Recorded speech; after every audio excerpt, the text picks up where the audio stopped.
많이들 알고 있는 중풍병자가 고침을 받는 사건이라는 이름으로 우리가 많이 알고 있습니다. 오늘 말씀의 시작은 하루는으로 시작합니다.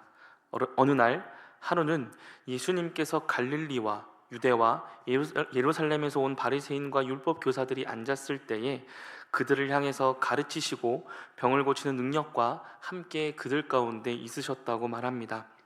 예수님께서 가르치고 계시던 그 지역은 갈릴리 마을이었습니다. 그리고 마가복음은 이 지역을 가버나움이라고 부르기도 합니다.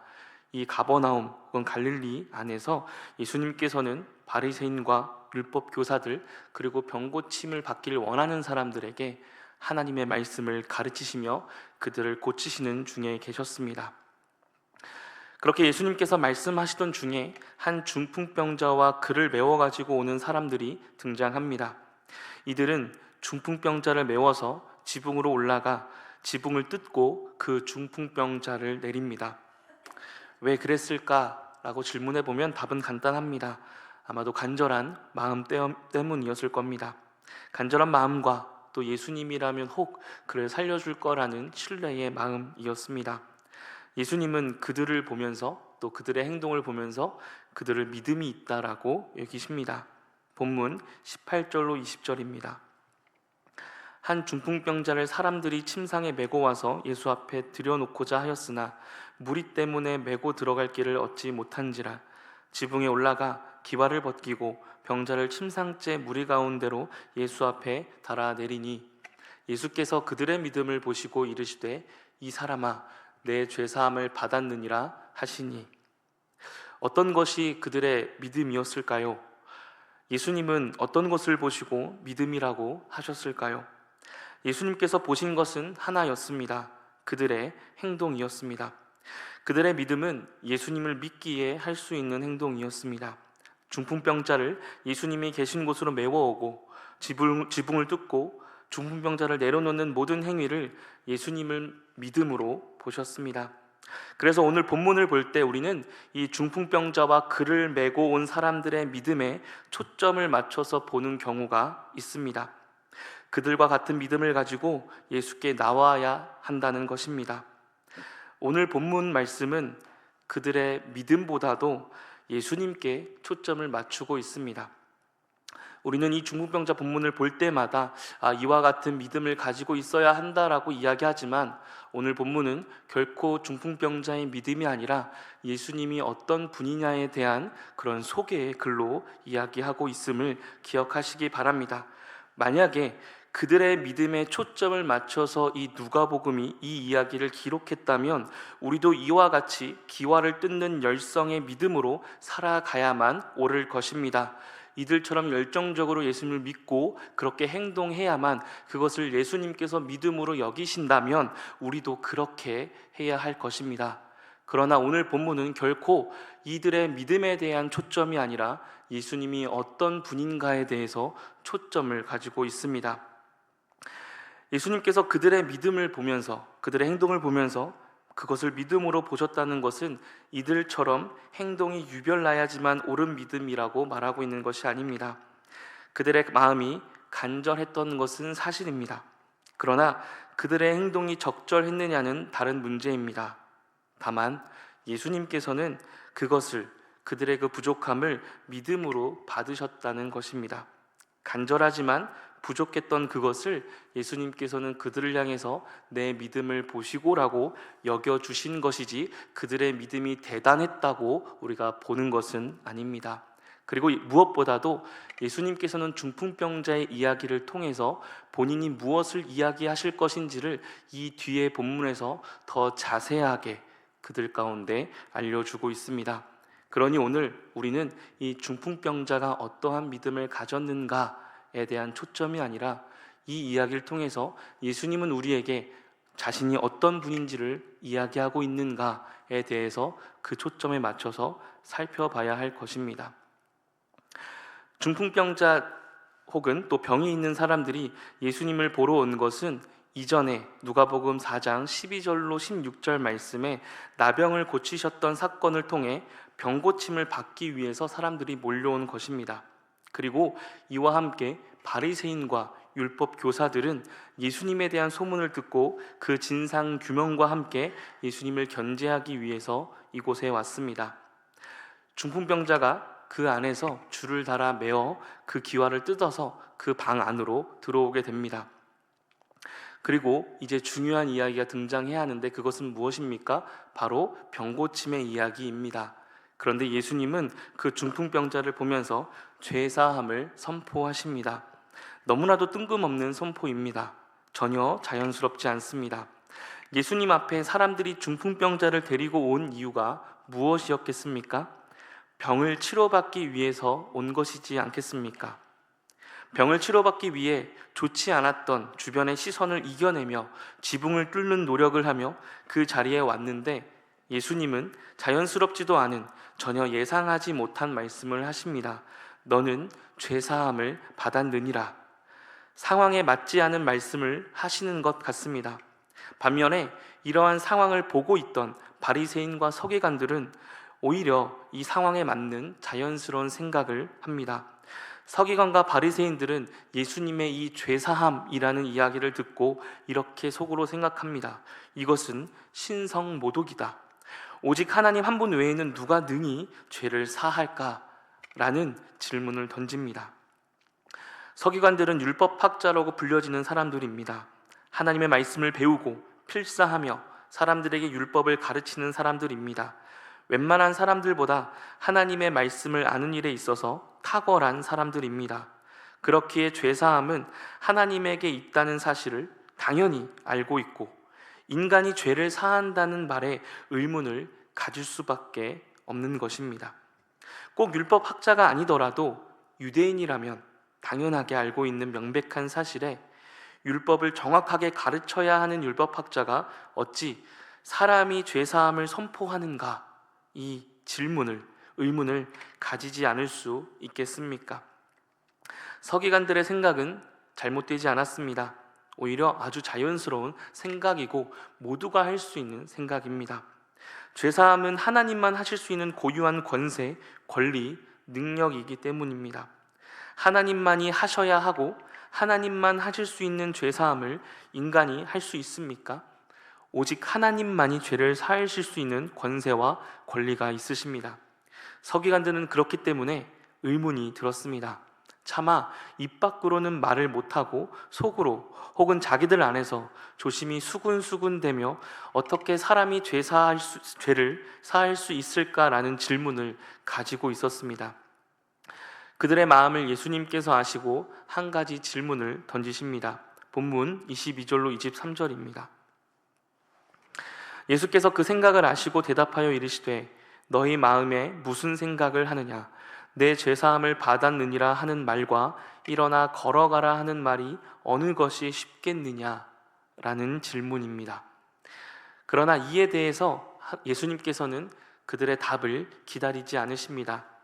이미 서기관들의 마음을 아셨던 주님께서는 질문을 하시되 답을 듣지 않고 그들에게 답을 말씀해 주십니다. 본문 24절입니다. 그러나 인자가 땅에서 죄를 사하는 권세가 있는 줄을 너희로 알게 하리라 하시고 중풍병자에게 말씀하시되 내가 내게 이르노니 일어나 내 침상을 가지고 집으로 가라 하시매. 예수님께서 중풍병자에게 하셨던 내가 죄사함을 받았느니라 라고 하셨던 자연스럽지 않고 뜬금없던 말씀이 사실은 예수님께서 가장 하시고 싶었던 말씀이었습니다. 예수님께서는 자신이 땅에서 죄를 사하는 권세가 있는 줄을 너희가 알게 하기 위해서 오늘 이 중풍병자의 사건을 다루고 있다고 말씀하는 것입니다. 사람들에게 알려주기 위해서입니다. 서기관들의 의문이 서기관들뿐만 아니라 다른 무리들도 가지고 있었을 겁니다. 우리가 가지고 있는 것처럼 죄사함은 하나님께서 하시는 일이기 때문에 예수님께서 너희에게 알려주시겠다고 말씀하십니다. 여기서 말하고 있는 너희는 누구에게 하는 말이었습니까? 그 장면에 있던 사람들입니다. 제자들이었고 서기관들이었으며 무리들이었고 그 중풍병자를 데리고 온 사람들과 중풍병자입니다. 그리고 이 장면에 있던 모든 사람들입니다. 그리고 우리도 오늘 이 본문 말씀을 통해서 이 장면에 함께 있습니다. 예수님께서 자신이 죄를 사하는 권세가 있는 줄을 이 장면에 있는 모든 자들과 또 이 장면을 대하고 있는 지금 우리 모두에게 예수님께서 그 사실을 알려주시고자 하시는 것입니다. 이전까지 예수님께 몰려왔던 사람들은 어떤 이유로 예수님께 왔습니까? 예수님께서 병을 치료하셨기 때문에 예수님을 병 고치는 자로 생각해서 예수님께로 몰려왔습니다. 또 바리새인과 서기관들, 율법 학자들은 예수님의 그런 소문을 듣고 그를 견제하기 위해서, 또 그를 비판하기 위해서, 그를 한번 보기 위해서 왔습니다. 병고침, 예수님이 진짜 어떤 능력이 있는가, 이런 것들을 보기 위해서 수많은 사람들이 몰렸을 때에 예수님께서는 자신이 어떤 존재인지, 왜 이 땅에 왔는지를 분명히 말씀하고 계신 겁니다. 나는 너희에게 내가 죄를 사하는 권세가 있는 줄을 알게 하기 위해서 왔다라는 것입니다. 그럼 이제 중요한 게 남았습니다. 그 죄가 사해졌다라는 것을 어떻게 알 수 있느냐는 것입니다. 그것은 바로 예수님께서 죄를 사했다라고 이야기했던 그 중풍병자가 걸린 그 자가 병이 낫는 것입니다. 본문 25절로 26절입니다. 그 사람이 그들 앞에서 곧 일어나 그 누웠던 것을 가지고 하나님께 영광을 돌리며 자기 집으로 돌아가니 모든 사람이 놀라 하나님께 영광을 돌리며 심히 두려워하여 이르되 오늘 우리가 놀라운 일을 보았다 하니라. 일어나 내 상을 가지고 집으로 가라.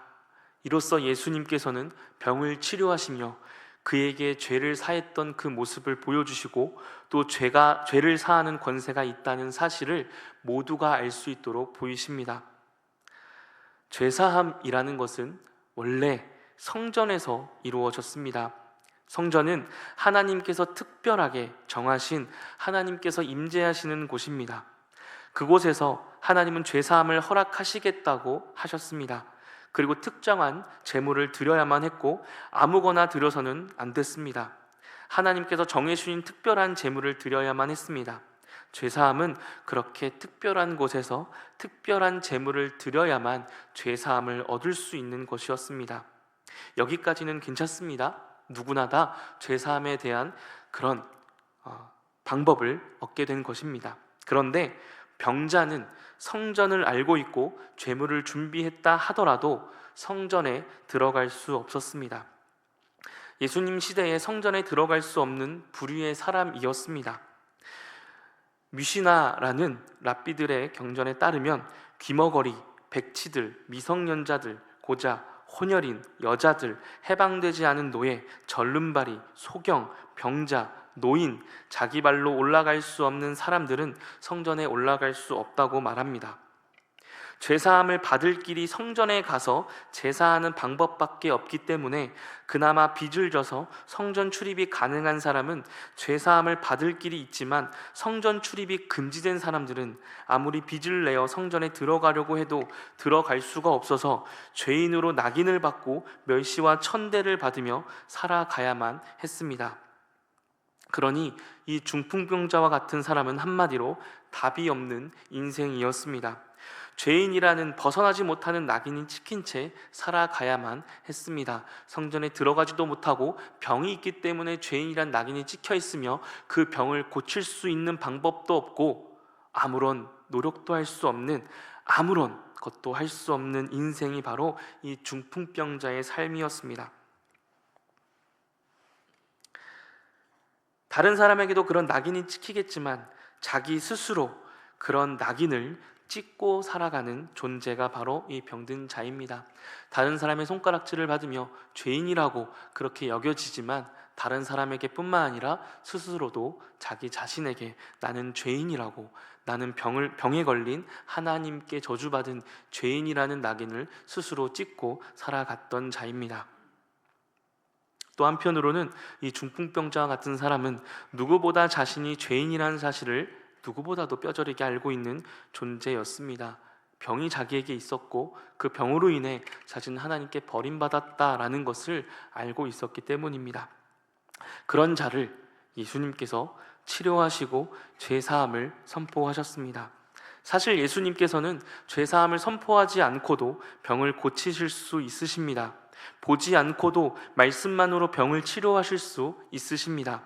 그러나 예수님은 오늘 모인 사람들을 향해서 죄를 사하는 권세가 있다는 사실을 증명해 보이십니다. 특별한 곳으로 가지 않아도 된다고, 특정한 제물을 드리지 않아도 된다고, 무엇보다도 병든 자나 성전에 가지 못하는, 갈 수 없는, 그래서 아무런 문제도 해결하지 못하는 어쩔 수 없는 인생을 향해서 하나님께서 받으신다고 말씀하고 계신 것입니다. 그만큼 하나님께서는 우리에게 더 가까이 오셨습니다.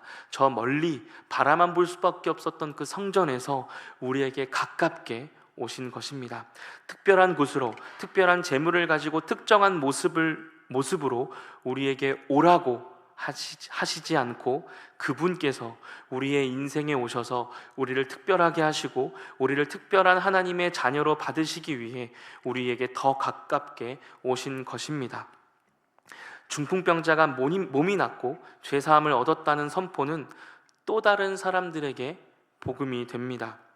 이제까지 죄인이라는 낙인으로 살아왔던 사람이 이제 다른 사람들에게 보여줄 때 치유받은 사람, 죄사함을 받은 사람이라는 낙인으로 바뀌게 되는 것입니다. 병이 치료받은 사건은 아주 큰 일입니다만 그렇다고 앞으로 문제가 없다는 것은 아닐 겁니다. 잘 한번 생각해 보시기 바랍니다. 중풍병자의 삶은 중풍병자였기 때문에 괴롭고 힘들었지만 그걸로 벌어먹고 사는 인생을 살았습니다.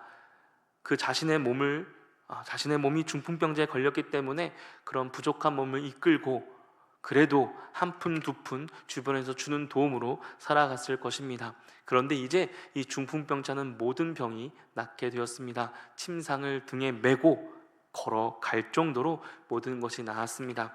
그럼 이제 이 인생이 행복해야 되지 않습니까? 우리는 물론 그의 인생이 어떻게 되었는지 정확히 알 수는 없습니다. 그런데 잠시만 생각해 보자면 이 사람은 이제 앞으로 어떻게 살아가야만 하는 것입니까? 이제 기술을 배워야 하고 이제 다른 사람들과 같이 직업을 얻어야 하고 여러 가지 배워야 하며 돈을 벌어야만 합니다. 그 전까지는 자신의 힘든 몸 때문에 다른 사람의 도움을 받고 살아갔지만 이제는 자신의 인생을 그렇게 이끌며 살아가야만 합니다. 또 때로는 그것 때문에 힘들고 어려운 일, 괴로운 일이 있을 것입니다. 그런데 여러분, 그게 대수겠습니까? 예수님을 만나서 평생을 중풍병자로 살아왔던 사람이 이제 앞으로 펼쳐질 아무것도 보이지 않는 인생의 갈림길에서 그 모든 것들이 대수겠습니까? 병이 치료받았고 죄사함을 얻었고 이제 모든 사람이 봤을 때에 죄인이 아니라 하나님께 구원받은 자로서 그렇게 바라보게 됐고 본인 스스로도 치유받고 죄사함을 얻었던 그의 인생에 이제 앞으로 생겨날 그런 어려움과 괴로움이 대수겠습니까? 이 중풍병자는 이제 성전에 갈 수도 있습니다. 이제 죄인이 아닙니다.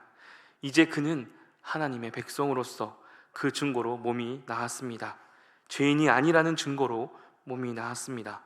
이제 성전에 갈 수도 있고 하나님께 나아갈 수도 있으며 이제 하나님의 백성들 속에서 함께 살아갈 수 있습니다.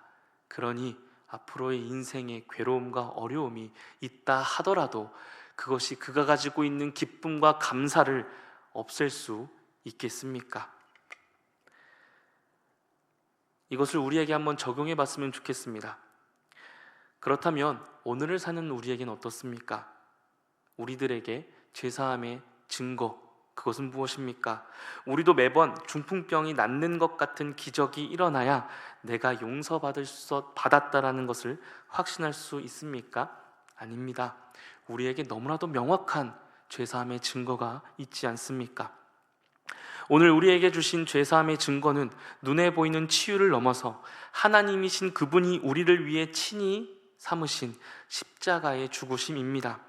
하나님이 나를 위해 죽으셨다는 그 압도적인 역사적인 사실이 우리가 죄사함을 받았다는 영원하고 변하지 않는 증거입니다. 우리가 이 증거를 가졌다면 우리 인생의 작은 염려와 걱정들 앞에서 이렇게 선포할 수 있어야 합니다. 그게 대수겠습니까? 하나님께 나아갈 수 없던 내 인생에 주님이 직접 찾아오셔서 나를 자녀 삼아 주셨고 십자가로 죄를 사하셨다는 확증을 주셨는데, 내일 무엇을 먹고 살까? 앞으로 내 미래가 어떻게 될까 하는 염려들이 물론 염려가 되고 두려움이 되고 고민이 되겠지만, 하나님 앞에 주님의 자녀가 되었다는 그 기쁨을 어찌 빼앗을 수 있겠습니까?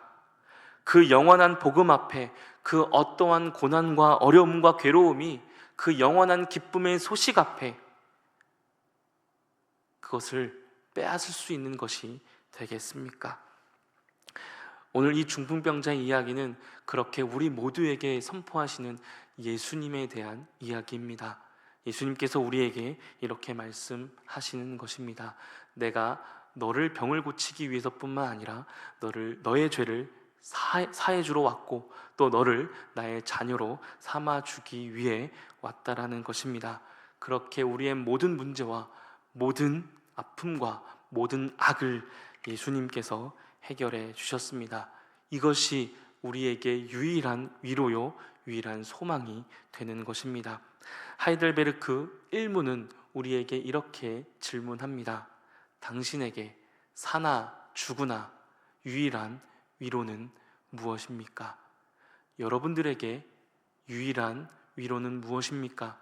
죽으나 사나 괴로움과 고통과 기쁨과 슬픔이 있다 하더라도 우리에게 유일한 위로는 무엇입니까? 저 성전 멀리 계신 것이 아니라, 저 하늘 멀리 계신 것이 아니라 우리 가운데 가장 가까이 오셔서 우리를 위해 친히 죽으심으로 그 사랑을 확증하셨으며 우리를 구원하신 그 구원의 기쁨, 예수 그리스도이지 않습니까? 그래서 우리에게 죽으나 사나 유일한 위로는 우리를 구원하신 예수 그리스도입니다 라는 고백이 되는 것입니다.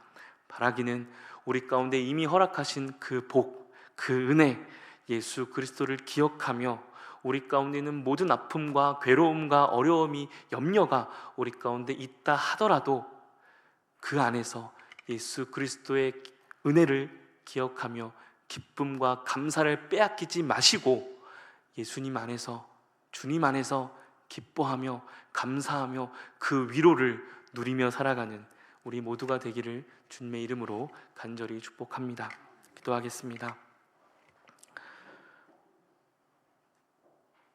주님, 메마른 우리 삶에 주님이 오셨습니다. 괴롭고 고난과 어려움과 아픔과 죄악과 죽음 속에 살아가는 우리 인생에 예수님이 찾아오셨습니다. 단지 찾아오신 것뿐만 아니라 예수님께서는 우리에게 죄사함의 권세가 있는 줄 알게 하시고 우리의 죄를 사해 주시며 우리의 모든 아픔과 죽음을 해결해 주셨습니다. 그러니 주님, 우리 인생에 괴로움과 아픔이 여전히 있을지라도 그게 대수겠습니까? 그것이 우리를 향하신 주님의 사랑과 그 은혜를 잊어버리게 할 정도가 됩니까? 주님, 우리 가운데 허락하시는 은혜를 우리 삶 가운데 붙잡고 기억하며 그 위로만을 붙잡으며 우리 인생에 허락하신 그 은혜를 누리며 살아가는 오늘 하루 우리 평생의 삶이 되게 하여 주시옵소서. 우리 가운데 예수 그리스도라는 그 이름 하나가 우리의 삶 가운데 어떤 것인지 매일매일 묵상하며 주님께 나아가는 우리 모두가 되게 하여 주시옵소서. 우리의 유일한 위로는 죽으나 사나 우리를 구원하신 예수 그리스도입니다 라고 고백하며 기쁨과 감사가 우리 삶에 넘쳐나는 우리 모두가 되기를 간절히 소망합니다. 우리를 자녀 삼아 주시고 구원해 주신 예수 그리스도의 이름으로 기도드립니다.